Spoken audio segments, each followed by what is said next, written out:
Budget में aviation sector को क्या दिया गया है और क्या उम्मीदें हैं एविएशन सेक्टर की, इस पर बात करने के लिए हमारे साथ मौजूद हैं एविएशन सेक्टर के एक्सपर्ट अमित मित्तल जी। अमित जी, आपका सनसद टीवी पर बहुत बहुत स्वागत है।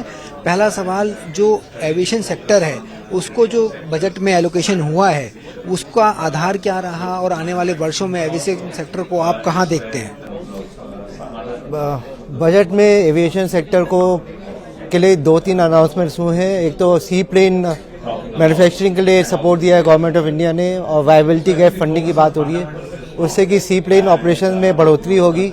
साथ में ये भी बोला गया है कि जो टैक्स कलेक्शन एट सोर्स है TCS 5% से 2% कर दिया गया है आउटबाउंड ट्रैवल के लिए, ओवरसीज ट्रैवल के लिए।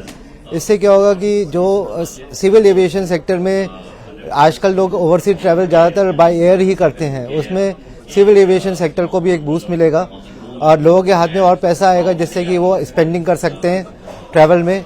तीसरी बात, जो बात अनाउंस हुई है कि civil training aircraft, pilot training aircraft में एग्जेम्पशन दिया है कस्टम्स ड्यूटी में on the basic custom duty, जो कि पार्ट्स यूज होंगे सिविल ट्रेनिंग एयरक्राफ्ट की मैन्युफैक्चरिंग में, और जो पार्ट्स यूज होंगे बेसिक कस्टम ड्यूटी जो लगती है MRO में डिफेंस और सिविलियन एयरक्राफ्ट के लिए, उनकी रॉ मटेरियल पे भी एग्जेम्पशन दिया गया है कस्टम्स ड्यूटी में।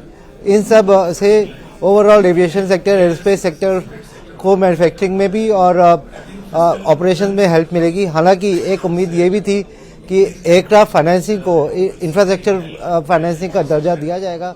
उम्मीद करते हैं आने वाले बजट में इंफ्रास्ट्रक्चर फाइनेंसिंग का स्टेटस मिलेगा एयरक्राफ्ट फाइनेंसिंग को। जी, अगर हम बात करें एविएशन सेक्टर की तो इसे मोड ऑफ ट्रांसपोर्ट माना जाता है, लेकिन बावजूद इसके अगर हम बात करें टूरिज्म की, जिसको लगातार प्रमोट करने के लिए प्रधानमंत्री नरेंद्र मोदी लगातार प्रयास करते हैं, ऐसे में टूरिज्म सेक्टर में एविएशन सेक्टर की जो भूमिका है वो कितनी महत्वपूर्ण है, चाहे वो मेडिकल टूरिज्म की बात करें या देश में इंटरनल टूरिज्म की बात करें, चाहे विदेशों से आने वाले टूरिस्ट हैं उनके लिए।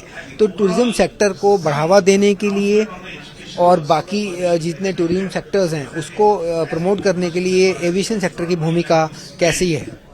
एविएशन सेक्टर की बहुत ही महत्वपूर्ण भूमिका है। पिछले कुछ सालों से जब से टूरिज्म हो रहा है, बढ़ रहा है इंटरनेशनल टूरिज्म, उसमें मेडिकल टूरिज्म है, डेस्टिनेशन ट्रैवल है, डेस्टिनेशन वेडिंग्स हैं, या फिर माइस है, इंटरनेशनल कॉन्फ्रेंसेस हैं, या बिजनेस ट्रैवल है। सबका इफेक्ट होता है टूरिज्म पे। और इंडिया के बायलैटरल एग्रीमेंट्स हैं काफ़ी कंट्रीज़ के साथ, ऑलमोस्ट हर कंट्री के साथ बायलैटरल एग्रीमेंट्स हैं। और इंडिया एक ऐसी पोजीशन पे है जोग्राफिकली जो कि ईस्ट और वेस्ट दोनों तरफ से कैटर कर सकता है इंटरनेशनल एयर ट्रैवल को। तो डेफिनेटली सिविल एविएशन का बहुत बड़ा रोल है टूरिज्म में, inbound as well as outbound travel में। जी, सनसद टीवी से आपने बात की, महत्वपूर्ण समय आपने दिया, उसके लिए बहुत बहुत धन्यवाद। बहुत बहुत धन्यवाद जी, थैंक यू। तो ये थे एविएशन सेक्टर से अमित मित्तल जी, जिन्होंने बताया किस तरह से एविएशन सेक्टर की बहुत इंपॉर्टेंस आने वाले समय में और तेजी से बढ़ेगी। और टूरिज्म की बात करें तो टूरिज्म सेक्टर को प्रमोट करने के लिए एविएशन सेक्टर बहुत अहम भूमिका निभाएगा। सनसद टीवी के लिए Surendra Kumar. To watch more programs of Sansad TV, subscribe to our YouTube channel and don't forget to like and share them.